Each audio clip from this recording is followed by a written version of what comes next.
ይለያል የዛሬ ቪዲዮ። ሰላም ቤተሰቦች ሁሉ መልካም፣ ሰላም ወንድሜ ሁሉ ሰላም አለን። ዛሬ ስለ ዌል ሻርክ ነው የምናየው። ዌል ሻርክ በጣም የሚገርም ፍጥረት ነው። 130 ዓመት ድረስ ይኖራል። 20 ቶን ነው። ቁመቱ እስከ 18 ሜትር ድረስ ነው። ዌል ሻርክ ልክ እንደ ሰው ልጅ አሻራ አለው። እያንዳንዱ ነጠብጣብ አሻራው ነው፣ በሱ ይለያል። ፎሎ እያደረጋችሁ ይሄ ቪዲዮ በጣም ፎሎ መደረግ አለበት፣ ብዙ ሰው ጋር መድረስ አለበት። ዌል ሻርክ በአንድ ጊዜ እስከ 6000 ሊትር ውሃ ያንቆረቁራል። እንደዚህ የሚገርም ነገር ይሄ 6000 ሊትር ውሃ ወደ ሆድ ውስጥ አይደለም የሚገባው። ምግቡ በዛ ውስጥ ነው ያለው። ፕላንክተን ይባላል። እነዚህ ጥቃቅን የባህር ነፍሳቶችና ፍጥረታቶች ማለት ነው። ከዛ ውስጥ እንቁላሎችም ሊኖሩ ይችላሉ። የአሳ እንቁላል ምናምን ፕላንክተን ነው የሚባሉት፣ አንድ ላይ ጠቅላላ ብለው ማለት ነው። እነሱን ነው እዚህ ውስጥ የሚያስገባው። አፉን ከፍቶ ውሃው ሿ አያለ ሲገባ የት ሊወስደው ነው ትላለ። ነገር ግን ውሃው በጊልሱ በኩል ነው የሚወጣው። መተንፈሻው ስንጥብ የምትባለው የለችም? አሳ ትምህርት የሆነ ክፍል ላይ ስንማር ጊልስ መሰንጠቂያ፣ መተንፈሻው ሳምባ የለውም። በሱ በኩል ነው የሚያስወጣው ውሃውን። እነዚህ ምግቡን በዛ ሂደት ውስጥ ነው የሚበላው። ፍጹም ሰላማዊ ፍጥረት ነው። ፎሎ እያደረጋችሁ ነው ቤተሰብ። ከ300 በላይ ጥርሶች አሉት። ጥርሶቹ በጣም ጥቃቅን ናቸው። ለምግብ ለምናምን አይደለም የሚጠቀምባቸው። በቃ ምንም ጥቅም የለውም። በቀጥታ ነው ውሃውን እዛ ጋር ፊልተር ነው የሚያደርገው ብያለሁ። ጊልስ ጋር ሲደርስ ከዛ ውሃው ይወጣል ወደዚህ፣ ፕላንክተኑ ወደዛ ይገባል ማለት ነው። የሚደንቅህ እኔ እኮ የጌታዬ ስራ በጣም ነው የሚገርመኝ። እንዴት አርጓ እንደሚፈጥራቸው ለእያንዳንዱ ነገር ፈጣሪ በቃ ጥንቅቅ ያለ ነው በስራው። የሚገርም አድኖ ስለማይበላ ፍጥነት የለውም። በሰዓት ከ2 እስከ 5 ኪሎ ሜትር ነው የሚሄደው። ምንም አይጠቅመውማ። አየሆ እነ ኦርካና ሌሎቹ ሻርኮች እኮ 60 ኪሎ ሜትር በሰዓት ይሄዳሉ ብያለሁ። አዳኞች ናቸው። ይሄ ግን አያስፈልገው።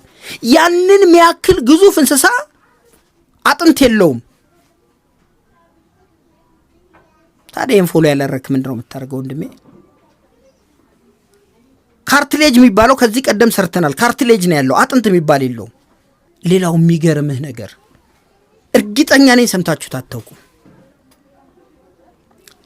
እንቁላል ጣይ ነው። እንቁላሉ ግን ውጪ አይደለም የሚጥለው። ሴቷ ስታረግዝ እንቁላሉ ሆዷ ውስጥ ነው። አሁን ሆድ ውስጥ ሲወለድ ማማልሶች ሲሆኑ ምንድነው የሚያደርጉት? ልጁ ከእናቱ ደም ነው እየወሰደ የሚመገበው። ይሄኛው ግን እንደዛ አይደለም። እንቁላል አለ፣ እንቁላሉ ነው በቃ ራሱ የተዘጋጀ እንቁላል አለ።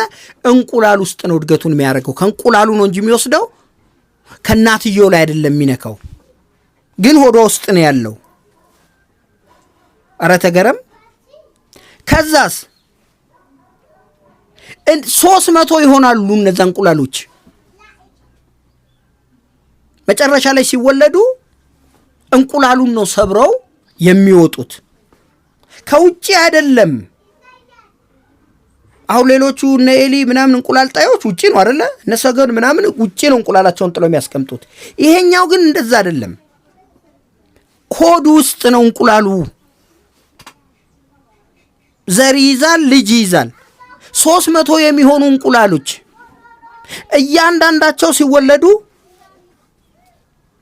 ቁመታቸው 50 ሳንቲም፣ ክብደታቸው ከ2 ኪሎ እስከ 5 ኪሎ ግራም የሚመዝን 300 እንቁላል ምን ማለት ነው? ይሄ ካላስደነቀ ምንድን ነው የምትደነቀው በፈጣሪ ስራ? ያንን ለመውለድ ሳምንታቶች ይፈጃል። በአንድ ቀን አይደለም የሚወጡት። ነገር ግን በአንድ ጊዜ ነው የተቀመጡት 300።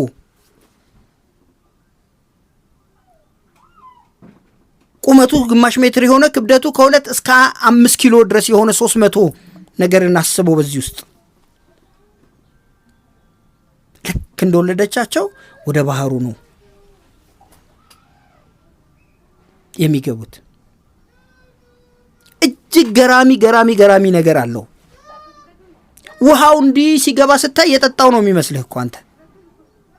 እነዛ ፍጥረት ትናንሽ ነገሮች ነው። ይሄንን የሚያክል 20 ቶን የሚመዝን ነገር የሚበላው የአሳ እንቁላሎችን የመሳሰሉ ነገሮች ነው። በቃ አንዳንድ ከእጽዋት ርጋፊዎች ምናምን ማለት ነው ፕላንክተን የሚበሉት አንድ ላይ እንጂ እንደ ሂዩጅነቱ ትላልቅ ነገር አይደለም የሚበላው። ግን ጌታው በችሮታው ያኖረዋል። እንደሚመቻችሁ ተስፋ አደርጋለሁ። ይሄንን ቪዲዮ ከየትኛውም ቪዲዮዎቼ በላይ ኮፒ ሊንክ እያደረጋችሁ ለሌላው እንዲዳረስ ሼር እያደረጋችሁ ፌቨራይት ላይም ብታስቀምጡት ኮመንት ላይም እስቲ ሀሳብ አስተያየታችሁን አስቀምጡልኝ። አመሰግናለሁ።